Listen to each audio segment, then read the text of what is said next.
नमस्कार दोस्तों, मैं विनय दुबे मुंबई से। कैसे हो अंड भक्तों? मत बताओ कहाँ हो, पूरा देश जानता है तुम कहाँ हो। गटर तो गटर। खैर, आज एक खुशखबरी देनी थी तुम लोगों को। मैंने कुछ महीने पहले नासा को मेल किया था। अमेरिका की जो जांच एजेंसी है नासा, जो अंतर्राष्ट्रीय ख्याति प्राप्त एक संस्था है, उसको मैंने मेल किया था कि आप हमारे भारत आइए।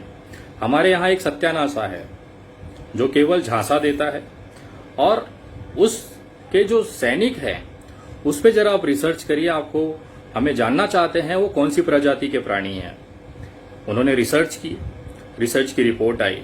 उसमें बताया गया है कि वो नर हैं, वो ना नर हैं ना मादा हैं, न वो तृतीय पंथी हैं, न वो मानव है, न वो जानवर हैं। वो एक नई प्रजाति है। इतना डरपोक प्रजाति है जो सोशल मीडिया पे अपनी फोटो तक लगाने से घबराता है।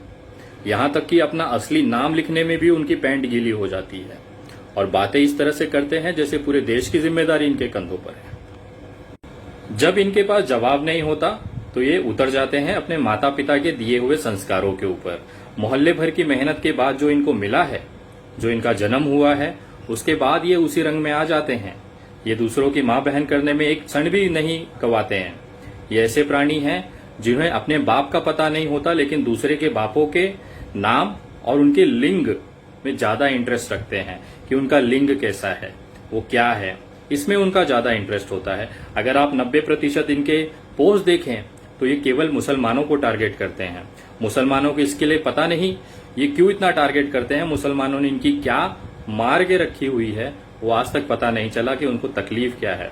और सबसे बड़ा, इस पूरे विश्व के अंदर, पूरे ब्रह्मांड के अंदर इस्लाम का सबसे ज्यादा प्रचार करने वाले यही हैं। इनका नाम है अंडभक्त। ये अंडभक्त ऐसे हैं, ये दिन भर में 100 पोस्ट करेंगे। उन 100 पोस्ट में से 99% जो पोस्ट होती है वो मुसलमान और इस्लाम के संबंधित होती है। एक तरह से इन्हें अपने खुद के ग्रंथों का, खुद के वेदों का, खुद के श्लोकों का इनको ज्ञान नहीं होगा, लेकिन इस्लाम का पूरा कुरान इन्होंने पढ़ रखा है। उसमें क्या क्या है वो सारी चीजें ये अपना ज्ञान प्रदर्शित करते रहते हैं। और उससे सबसे बड़ी बात, ये गाली खाने में पूरे विश्व में सबसे ज्यादा 1 नंबर पे आते हैं। एक्चुअली नासा ने ये कहा है कि ये जो प्रजाति है ये इनका अवतार हुआ है, ये पैदा नहीं हुए हैं। ये किसी भी मनुष्य से पैदा नहीं हुए, किसी भी जानवर से पैदा नहीं हुए, ये अवतरित हुए हैं। जैसे इनके बाप अवतरित हुए थे वैसे ही ये अवतरित हुए हैं। और इनका अवतार इस कलयुग में इसीलिए हुआ है कि ये दिन भर रात भर बैठ के गालियां खाएं। इनका एक बार गाली से पेट नहीं भरता।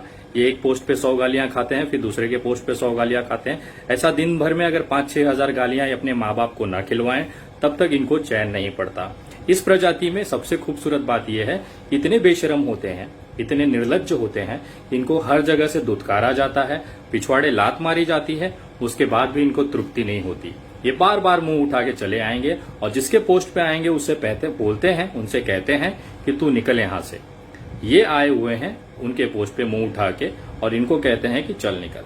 तो ये दुर्दशा है इनकी। इन अंडभक्तों का खून केवल मुसलमानों के नाम पे खौलता है, उसके अलावा कोई भी मामला हो जाए इनका खून नहीं खोलता। भले हमारे देश के जवान 20 शहीद हो जाएं तो भी इनका खून नहीं खोलेगा, क्योंकि जिस चाइना से हमारी लड़ाई थी वहां पे मुसलमान नहीं थे। अगर यही गलती से पाकिस्तान होता तो अभी पूरे रास्ते कैंडल मार्च, पूरे रास्ते आंदोलन, पूरे रास्ते तांडव हो रहा होता। लेकिन ये अंडभक्तों को ये नहीं पता कि एक पार्टी और एक समाज, एक समुदाय के विरोध करने से अच्छा आप देश के साथ खड़े रहते हैं। मैं आज आपको कुछ चीजें बताने जा रहा हूं जो मुझ पे आरोप लगाया जाता है कि मैं स्टंटबाज करता हूं, मैं अफवाहें फैलाता हूं, मैं केवल बड़ी बड़ी बातें करता हूं। अगर मैं स्टंटबाज होता, अगर मैं सिर्फ स्टंट करता तो उसका रिजल्ट नहीं आता, परिणाम नहीं आता। मैंने मजदूरों की आवाज उठाई, बांद्रा में मजदूरों का आंदोलन हुआ, उसके बाद तुम्हारे जो दिल्ली के बाप बैठे हैं उनको झुकना पड़ा। ये स्टंटबाज का रिजल्ट था कि उनको ट्रेनें और बसें चलानी पड़ी। ये मेरी हैसियत है। मैं स्टंटबाजी करता हूं तो तुम्हारे पिछवाड़े लाल होता है और तुम्हें झुकना पड़ता है। ये रिजल्ट होता है। इसकी वजह से आज पब्लिक का सपोर्ट है, इसकी वजह से आज मजदूरों का सपोर्ट है। पूरे भारत में एक बहुत बड़ी तादाद समर्थन में मुझे मिलती है। उसका नतीजा है फेसबुक पे आज 1,25,000 फॉलोअर्स केवल 10 दिन में पूरे हुए हैं। मैं किसी व्यक्ति, किसी इंस्टीट्यूशन, किसी संस्था, किसी राजनीतिक दल को खुश करने के लिए या उनको सेटिस्फाई करने के लिए काम नहीं करता हूं। मैं काम करता हूं मेरे देश के हित के लिए। मैं काम करता हूं मेरे इंसानियत, भारतीय एकता, अखंडता को बचाने के लिए। इसके लिए शायद आप लोगों की जलती है। इनको सबसे ज्यादा बुरा ये लगता है कि मैं मुसलमानों के साथ क्यों खड़ा रहता हूं। मैं आपको बताना चाहता हूं, मुसलमान इस देश का सबसे बड़ा देशभक्त, सबसे बड़ा देश को मानने वाला इंसान है। जो व्यक्ति इस जमीन पे पैदा होता है, इस जमीन को दिन भर में 5 बार इस जमीन को चूमता है, उसके साथ साथ इस जमीन के ऊपर अपनी सारी चीजें करते हैं और मरने के बाद भी ये जमीन नहीं छोड़ता, इसी जमीन में कब्र बना के उसमें दफन हो जाता है, उस व्यक्ति को हम देशद्रोही कहते हैं। ये खास तौर पे अंधभक्तों की एक जमात है जो इस मुसलमानों को देशद्रोही कहती है। जो मुसलमान दिन भर में 5 बार अपनी जमीन चूमता है, अपने मरने के बाद भी ये जमीन नहीं छोड़ता, उस मुसलमान पे ये उंगली उठाते हैं और उसी जगह पे देवेंद्र सिंह जो इनका जीजा है उसको ये छोड़ देते हैं। जो आतंकवादियों के साथ पाया जाता है, उसकी सरकार में, अंधभक्तों के जैसे देशभक्त सरकार में सबूत जमा नहीं हो पाते, चार्जशीट दायर नहीं हो पाती। मैं कहता हूं अगर देवेंद्र सिंह के गाड़ी में अगर जेएनयू या फिर जामिया इस्लामिया के छात्र मिले होते तो शायद उसको जमानत नहीं मिलती, लेकिन आतंकवादी मिले जो इनके चुनाव में मदद करते हैं, दंगे कराते हैं, देश पे हमला करते हैं और ये उस शहीद हुए हमारे सैनिकों के नाम पे वोटों की भीख मांगते हैं और सत्ता में आते हैं। शायद इसके लिए देवेंद्र सिंह को जमानत मिल गई। आज पूरे देश में, पूरे विश्व में भारत की छवि इतनी सत्यानाश हुई है चीन की वजह से, जो हमारी जमीन उन्होंने हड़पी है। लेकिन हमारे प्रधानमंत्री जी ने खुद आके ये कबूल किया है कि हमारा कोई विवाद ही नहीं है, हमारे कोई वहां पे जमीन हमारी किसी के कब्जे में नहीं है, चीन की तरफ से या हमारी तरफ से कोई झगड़े ही नहीं है। तो ये 20 जवान आखिर शहीद किस नाम पे हुए। देश शर्मिंदा है कि हमें ऐसे प्रधानमंत्री मिले हैं जो अपने आप को 56 इंची कहते हैं, लेकिन मुझे आज तक समझ में नहीं आया वो 56 इंच सीना था या पिछवाड़ा था। मैं आज आप सभी से कहना चाहता हूं कि आज आप लोगों को ये समझने की जरूरत है कि देश में देश को तोड़ने वाली सरकार है। सेना को बदनाम कर दिया, उनकी शहादत को खत्म कर दिया। जिन लोगों ने, जिन परिवारों ने अपने बेटे खोए हैं, उनको आज कैसा महसूस होता होगा कि हमारे देश का प्रधानमंत्री कह रहा है कि कुछ हुआ ही नहीं है। ये वही लोग हैं, एक्चुअली सत्ता जो है वो बे औलादों के हाथों में है, जिनको औलाद का फर्क, औलाद का दर्द नहीं पता होता है, वो इस तरह की भाषा इस्तेमाल करता है। अगर मोदी जी ने जो खोए हुए सैनिक है उनको अपना परिवार समझा होता तो आज युद्ध की घोषणा, या नहीं युद्ध तो कम से कम उनको एक करारा जवाब दिया जाता था। इनके अंडभक्त फेसबुक पे चिल्लाते हैं 1962 में भी चीन ने जमीन हड़पी थी, तो बेटा उस समय युद्ध लड़के हमने, वो हार हुई थी, उसके बाद वो जमीन हमारे हाथ से गई थी, उस समय युद्ध हुआ था। कम से कम इस बार बिना युद्ध हुए हमारे सेनाओं को मरने दिया और उसके बाद हमने जमीनें छोड़ दी। ये सबसे बड़ा कलंक है हमारे देश के ऊपर, और ये आज तक सही में मोदी है तो मुमकिन है, आज तक इस देश के इतिहास में ऐसा कभी नहीं हुआ था। मैं आज सभी से कहना चाहता हूं कि आप सबको ये समझने की जरूरत है कि देश का जो एक माहौल है, केवल भारतीय जनता पार्टी ने गंद मचा के रखी हुई है, गंदगी फैला के रखी हुई है। आज इस देश को बायकॉट बीजेपी की जरूरत है। भारतीय जनता पार्टी जब तक इस देश में रहेगा और तब तक इस देश का कोई विकास नहीं हो सकता है। मजदूरी, आज महंगाई इस लेवल पे है कि आप कुछ खरीद नहीं सकते हो, लोगों के जेबों में पैसे नहीं है, और हम बनेंगे विश्व गुरु, वो विश्व गुरु जिसको नेपाल भी आके पिछवाड़े गोली मार के चला जाता है। नेपाल हमारा भाई था, चीन हमारा भाई था, उनके साथ हमारे संबंध खराब करने वाले भारतीय जनता पार्टी। आज विश्व के अंदर हमें हंसते हैं हम पे लोग, एक इंडियन बोलने के बाद, भारतीय बोलने के बाद लोग हंसते हैं हम पे कि हमने किस बेवकूफों को इस सत्ता दे दी है।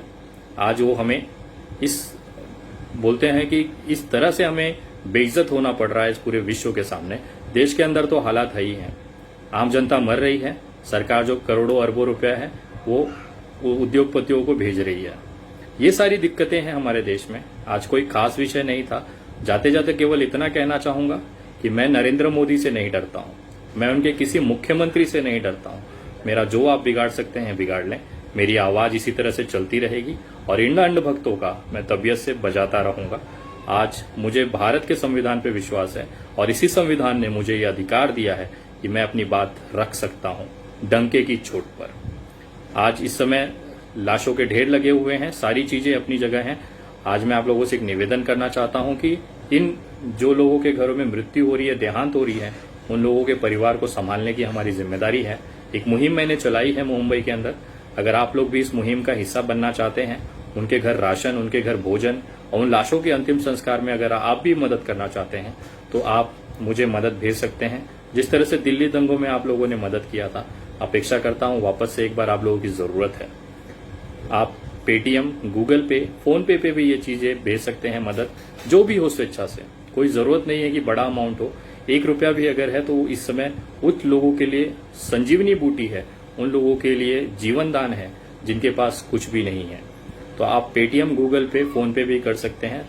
नंबर है 9594394948। मैं नंबर वापस बोलता हूं 9594394948। आप इस पे यूपीआई भी कर सकते हैं। आप लोगों से सहयोग आ रहा है, उनसे जरूरतमंदों की मदद हो रही है, वो चीजें मैं आप लोगों को अपडेट करते रहूंगा। और अगर आप अभी सोशल मीडिया पे मेरे पेज से नहीं जुड़े हैं तो कृपया जुड़ें। मेरा पेज का नाम है the Vinay Dubey, Facebook page है। इस पे 1,25,000 फॉलोवर्स हैं। मैं ट्विटर पे भी आप जुड़ सकते हैं। मेरा ट्विटर हैंडल है @THE_विनय दुबे, VINAYDUBEY। आप मुझे इंस्टाग्राम पे भी जुड़ सकते हैं। मेरा इंस्टाग्राम आईडी है विनय दुबे इंडिया। तो आप इससे जुड़े, ये वीडियो ज्यादा से ज्यादा लोगों तक पहुंचाए। देश की असलियत बताना जरूरी है और जिनके आवाज में दम है वो आवाज उठाएं। इस देश को इस समय भाजपा जो बर्बाद कर रही है उससे बचाने की जरूरत है। जय हिंद, जय महाराष्ट्र।